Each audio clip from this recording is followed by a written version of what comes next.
नरेंद्र मोदी जी ने 22-25 लोगों के लिए 24 साल का मनरेगा का पैसा कर्जे में माफ कर दिया। हिंदुस्तान के गरीब लोग कर्जा माफी मांगते हैं, किसान कर्जा माफी मांगते हैं, स्टूडेंट्स बैंक का कर्जा माफ करने की बात करते हैं। नरेंद्र मोदी कहते हैं नहीं। मगर हिंदुस्तान के अरबपति जिनके पास सब कुछ है, उनके लिए नरेंद्र मोदी जी ने 24 साल का मनरेगा माफ। तो अगर नरेंद्र मोदी जी अरबपतियों को पैसा दे सकते हैं, तो कांग्रेस पार्टी गरीबों को, किसानों को, आदिवासियों को, पिछड़ों को, दलितों को, गरीब जनरल कास्ट के लोगों को भी पैसा दे सकती है। दो विचारधाराओं की लड़ाई चल रही है। एक तरफ कांग्रेस पार्टी, दूसरी तरफ बीजेपी, आरएसएस। हम आपको आदिवासी कहते हैं, वो आपको वनवासी कहते हैं। सही? हम आपको आदिवासी कहते हैं, मोदी जी आपको वनवासी कहते हैं। आदिवासी शब्द का मतलब वो लोग जो इस धरती के, इस देश के पहले मालिक थे। आदिवासी शब्द का मतलब आदिवासियों को देश में जल, जंगल और जमीन का अधिकार मिलना चाहिए। क्यों मिलना चाहिए? क्योंकि वो हिंदुस्तान के पहले मालिक और निवासी थे। अब बीजेपी कहती है नहीं, आप लोग आदिवासी नहीं हो, आप लोग वनवासी हो। वनवासी का मतलब वो लोग जो जंगल में रहते हैं। वनवासी का मतलब जो जंगल में रहते हैं, उन्हें ना जमीन का हक है, ना जंगल का हक है, ना जल का हक है। उन्हें कोई अधिकार नहीं मिलने चाहिए। क्यों? क्योंकि वो तो जंगल में रहते हैं। तो ये फर्क है। आप सोचिए, बीजेपी के लोग आपको वनवासी कहते हैं, कहते हैं कि आप जंगल में रहते हो। हिंदुस्तान का जंगल एक के बाद एक, एक के बाद एक, एक के बाद एक गायब हो रहा है। जंगल गायब हो जाएगा तो फिर वो आपसे कहेंगे आप वनवासी हो, जंगल तो बचा ही नहीं। तो चलिए आप जाके सड़कों पे भीख मांगिए, दूसरे लोगों के लिए काम कीजिए, और आपको इस देश में कोई हक नहीं मिलने वाला है। तो ये लड़ाई हो रही है।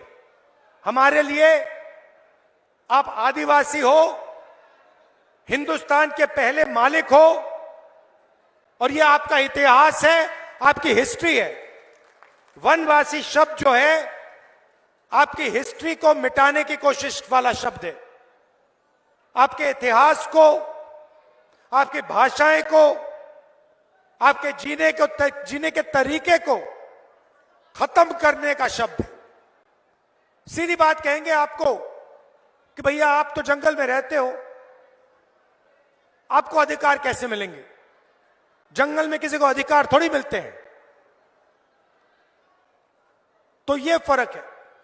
अब चुनाव का समय है। कांग्रेस पार्टी हिंदुस्तान के गरीब जनता के लिए, आदिवासियों के लिए, पिछड़ों के लिए क्या करने जा रही है, यह मैं आज आपको बताने आया हूं। नरेंद्र मोदी जी ने 22-25 लोगों का 16 लाख करोड़ रुपया कर्जा माफ किया है। आम आदमी से आप कहो कि भैया 16 लाख रुपए कितना होता है, वो आपको बता नहीं पाएगा। इतना पैसा होता है कि आपको और हमें समझ ही नहीं आता कितना पैसा। तो मैं आपको बताता हूं। मनरेगा को चलाने में 65,000 करोड़ रुपए लगते हैं। नरेंद्र मोदी जी ने 22-25 लोगों के लिए 24 साल का मनरेगा का पैसा कर्जे में माफ कर दिया। हिंदुस्तान के गरीब लोग कर्जा माफी मांगते हैं, किसान कर्जा माफी मांगते हैं, स्टूडेंट्स बैंक का कर्जा माफ करने की बात करते हैं। नरेंद्र मोदी कहते हैं नहीं। मगर हिंदुस्तान के अरबपति जिनके पास सब कुछ है, उनके लिए नरेंद्र मोदी जी ने 24 साल का मनरेगा माफ किया। आज की हालत में आपको बताता हूं, हिंदुस्तान में 22 लोग ऐसे हैं जिनके पास उतना ही धन है जितना हिंदुस्तान के 70 करोड़ लोगों के पास है। एक तरफ 22 लोग अरबपति, प्राइवेट हवाई जहाज, और दूसरी तरफ 70 करोड़ लोग। जितना पैसा इनके पास उतना पैसा उनके पास। तो अगर नरेंद्र मोदी जी अरबपतियों को पैसा दे सकते हैं, तो कांग्रेस पार्टी गरीबों को, किसानों को, आदिवासियों को, पिछड़ों को, दलितों को, गरीब जनरल कास्ट के लोगों को भी पैसा दे सकती है। तो सबसे क्रांतिकारी कदम, शायद दुनिया में पहली बार कोई भी पार्टी ऐसा कदम लेने जा रही है। महालक्ष्मी योजना हिंदुस्तान के हर गरीब परिवार में एक महिला को कांग्रेस पार्टी 1 साल में 1 लाख रुपए बैंक अकाउंट में डालने जा रही है। हर महीने आपके बैंक अकाउंट में, हर महीने आपके बैंक अकाउंट में हजारों रुपए आएगा। 1 साल में टोटल 1 लाख रुपए हर गरीब परिवार के बैंक अकाउंट में जाएगा, महिला के बैंक अकाउंट में जाएगा।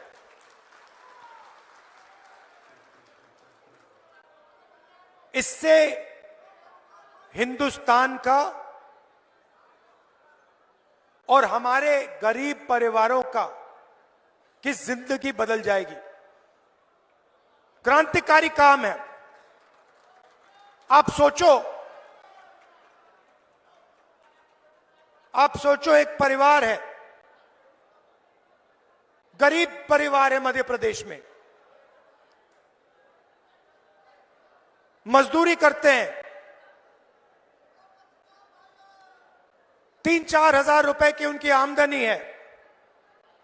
हमारी सरकार आने के एकदम बाद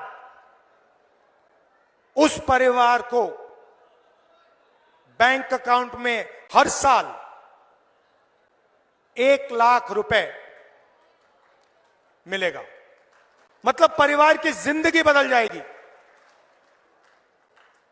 और ये हम हर गरीब परिवार के लिए करने जा रहे हैं।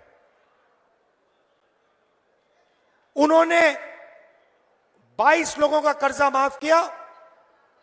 हम करोड़ों लोगों की, करोड़ों परिवारों की जिंदगी बदलने जा रहे हैं।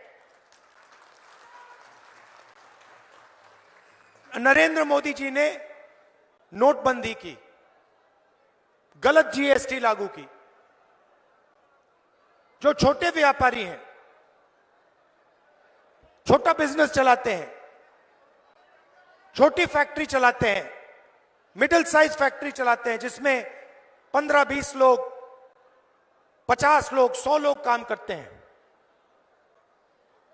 उन सब का नुकसान हुआ। जीएसटी ने, नोटबंदी ने उन सबको खत्म कर दिया। नतीजा क्या हुआ कि हिंदुस्तान के युवाओं को रोजगार नहीं मिल सकता। मोदी जी की सरकार ने मान लिया कि हां, हम रोजगार नहीं दे पा रहे हैं, क्यों नहीं दे पा रहे हो?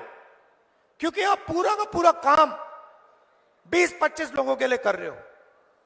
जो रोजगार देने वाली रीढ़ की हड्डी है, स्मॉल और मीडियम बिजनेस वाले, छोटे व्यापारी, उनको तो आपने खत्म कर दिया। तो रोजगार कैसे मिलेगा? सवाल ही नहीं उठता। Narendra Modi ji make in India की बात करते हैं और जहां भी देखो made in China, made in China, made in China. तो हमने अपने मैनिफेस्टो में युवाओं के लिए दो तीन वायदे किए हैं, ऐतिहासिक वायदे। सबसे पहले मैं आपको बताना चाहता हूं, आज हिंदुस्तान की सरकार के पास 30 लाख सरकारी वैकेंसीज हैं, खाली पोस्ट पड़ी हुई है 30 लाख खाली। नरेंद्र मोदी जी और उनकी सरकार ये 30 लाख पोस्ट आपको नहीं देती, आपसे कॉन्ट्रैक्ट लेबर करवाती है, आपको कॉन्ट्रैक्ट से काम करवाते हैं और फिर आपको उठा के बाहर फेंक देते हैं। परमानेंट नौकरी आपको नहीं देते हैं। तो हमारा पहला कदम, ये जो 30 लाख नौकरियां हैं, सरकारी नौकरियां हैं, जैसे ही हमारी सरकार बनेगी ये नौकरियां हम आपके हवाले कर देंगे, आपको दे देंगे।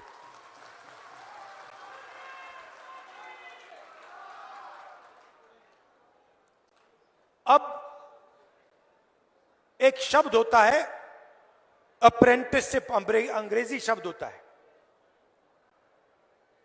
इसका मतलब मैं थोड़ा आपको बताना चाहता हूं। जो अमीर घर के बच्चे होते हैं, जो अमीर घर के बच्चे होते हैं, रोजगार पाने से पहले वो किसी बड़ी कंपनी में या सरकार में जाके अप्रेंटिसशिप करते हैं। भैया ठहर जाइए, डिस्टर्ब मत कीजिए। वो किसी बड़ी कंपनी में जाके 1 साल के लिए, 6 महीने के लिए, 3 महीने के लिए ट्रेनिंग करते हैं, काम करते हैं और इसके लिए उनको पैसा मिलता है। आजकल हिंदुस्तान में अमीर लोगों के बेटे ये करते हैं। अब हमने मैनिफेस्टो में निर्णय ले लिया है, जैसे हमने मनरेगा किया, गरीबों को रोजगार का अधिकार दिया, वैसे ही हम हिंदुस्तान के सब युवाओं को अप्रेंटिसशिप का अधिकार देने जा रहे हैं। इसका मतलब हिंदुस्तान के गरीब से गरीब युवा को अप्रेंटिसशिप का अधिकार मिलेगा। मतलब क्या होगा? प्राइवेट कंपनियों में, सरकारों में, बड़ी बड़ी संस्थाओं में हिंदुस्तान के गरीब युवा अप्रेंटिसशिप कर पाएंगे। उनको 1 साल की ट्रेनिंग मिलेगी और उस साल के लिए उनको 1 लाख रुपए सैलरी में दिया जाएगा। और ये, भैया उसको चुप करो, और ये अधिकार होगा। जैसे मनरेगा अधिकार है, वैसे ही ये अधिकार होगा। जब आप अप्रेंटिसशिप मांगोगे, दुनिया की कोई भी शक्ति आपको मना नहीं कर पाएगी। तो ये हम करने जा रहे हैं। जब मैं मध्य प्रदेश में यात्रा में निकला तो बहुत सारे युवाओं ने कहा कि देखिए, हम काम करते हैं, पढ़ाई करते हैं और एग्जाम से 1-2 दिन पहले पेपर लीक हो जाता है। बेईमानी से स्टूडेंट्स बेईमानी करके एग्जाम पास कर लेते हैं और जो ईमानदारी से काम करता है वो देखता रह जाता है। इसीलिए हम पेपर लीक के खिलाफ एक नया कानून लाएंगे। सख्त से सख्त कार्रवाई होगी और जो भी पेपर लीक करेगा उसके खिलाफ एकदम कार्रवाई होगी। और जो प्राइवेट, आजकल जो नई बात निकली है कि पेपर को प्राइवेट कंपनियां चेक कर रही हैं। इसको हम बंद कर देंगे। कोई भी प्राइवेट कंपनी पेपर को चेक नहीं कर पाएगी।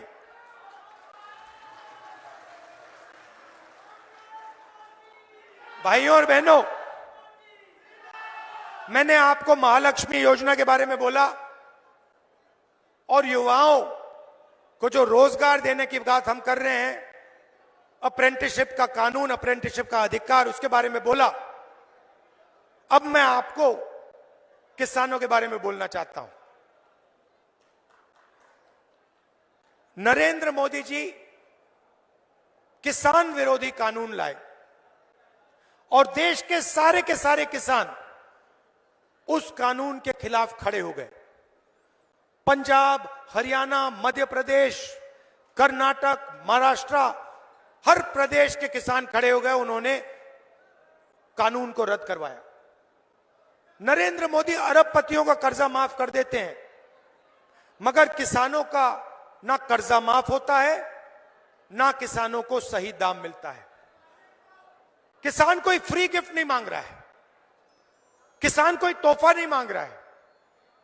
किसान सिर्फ यह कह रहा है कि अगर अरबपतियों का कर्जा माफ हो सकता है तो हमारा भी कर्जा माफ होना चाहिए, और अगर बड़ी बड़ी कंपनियों को उनके प्रोडक्ट्स के लिए सही दाम मिल सकता है तो हिंदुस्तान के किसान को भी सही दाम मिलना चाहिए।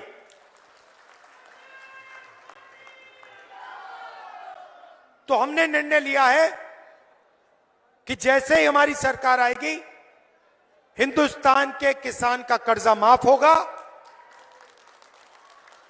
और कानूनी एमएसपी, कानूनी मिनिमम सपोर्ट प्राइस हिंदुस्तान के किसानों को कांग्रेस पार्टी की सरकार, इंडिया गठबंधन की सरकार देने जा रही है। थोड़ा सा मैं आदिवासियों के बारे में बोलना चाहता हूं। आपके लिए कांग्रेस पार्टी क्या करने जा रही है। सबसे पहले जो भी आपकी जमीन की क्लेम्स हैं, फॉरेस्ट राइट एक्ट के मुताबिक जो भी जमीन पर आपका हक बनता है, उन सब क्लेम्स को हम 1 साल के अंदर सेटल करवा देंगे।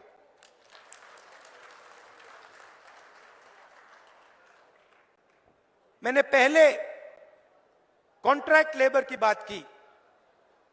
जब भी गरीब लोगों के रोजगार की बात होती है, चाहे वो आदिवासी हो, दलित हो, पिछड़े हो, जनरल कास्ट के गरीब लोग हों, तो उनको कॉन्ट्रैक्ट बेसिस पे रखा जाता है, उनको परमानेंट नहीं किया जाता। किसी प्राइवेट कंपनी में कोई मैनेजर रखा जाता है तो उसे परमानेंट जॉब दी जाती है। आईएएस अफसर को परमानेंट जॉब दी जाती है, मगर गरीब लोगों को कॉन्ट्रैक्ट बेसिस पे जॉब दी जाती है, ठेकेदारी से जॉब दी जाती है, और जब भी उसको हटाने की जरूरत होती है 1 मिनट में बिना कोई कॉम्पनसेशन उसको उठा के बाहर फेंक देते हैं। यह जो ठेकेदारी प्रथा है, इसको कांग्रेस पार्टी की सरकार खत्म करने जा रही है।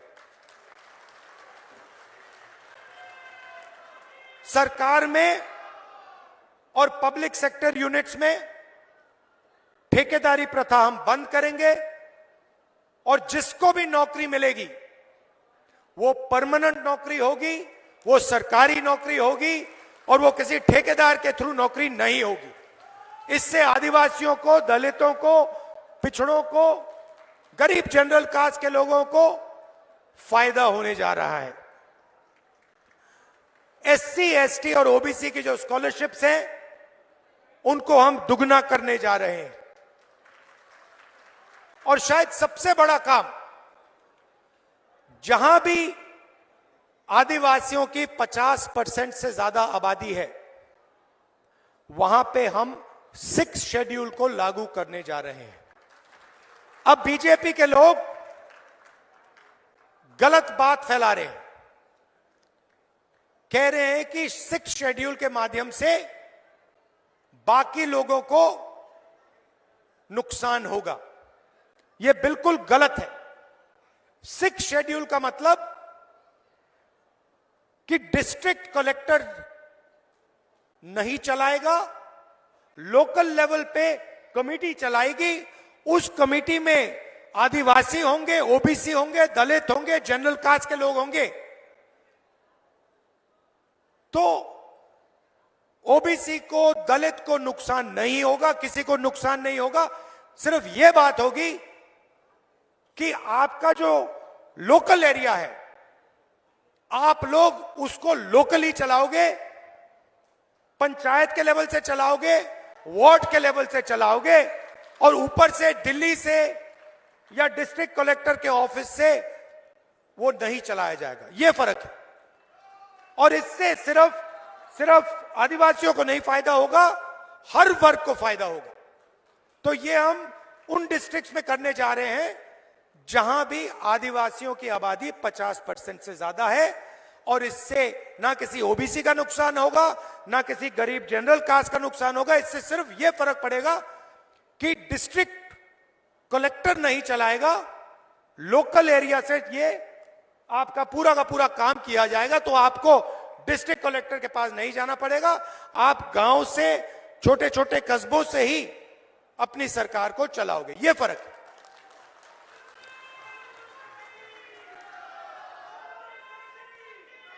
भाई और बहनों, आपने देखा होगा, मैंने शुरुआत में आदिवासी और वनवासी की बात की। आपने देखा होगा बीजेपी ने एक वीडियो वायरल किया, उसमें उनका एक कार्यकर्ता एक आदिवासी युवा पर, हिंदुस्तान के भविष्य पर पेशाब कर रहा था। आपने देखा होगा, देखा? पूरे हिंदुस्तान में उन्होंने ये वीडियो फैलाया। पहले पेशाब करते हैं और फिर पूरे हिंदुस्तान में बीजेपी के लोगों ने इस वीडियो को फैलाया, आपका अपमान किया। यह फर्क है आप में, हम में और उनमें। हम आपको अपना हक देने की बात करते हैं, आपके युवाओं को स्कूल, कॉलेज, यूनिवर्सिटी में डालने की बात करते हैं, आपको सरकारों में शामिल करने की बात करते हैं, और उनके कार्यकर्ता आपके बच्चों पर पेशाब करते हैं।